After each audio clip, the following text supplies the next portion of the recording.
konsepto, programa ng gobyerno para mapunta sa Kongreso. Kaya nga diba ang sabi ni George Erwin Garcia, magka-crackdown na sila next election cycle. Cry political persecution all you want, but it can also be rightfully called justice. Besides, they had their time.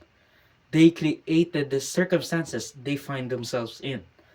And they made their bed, now they've got to sleep in it. This all stems down from the disastrous 2013 Supreme Court ruling allowing trivial and non-marginalized font of society to join the partyless race. Marcos and the Dutertes, be damn, nag-away na sila. Wala kaming pake. Maybe we could see some good reforms and good leaders when the dust has settled. Sinabi ni COMELEC Chairman George Erwin Garcia, maari pang i-appeal ang nasabing disqualification case. But it also means na pasok na ang Gabriela until mawalan uli ng backbone ang COMELEC para lumaban sa mga nag-akusa sa kanila ng political persecution.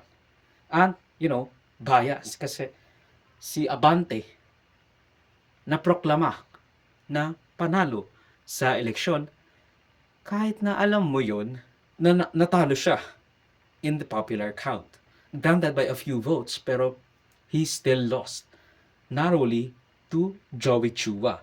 For the 6th district of Manila, I'm not sure.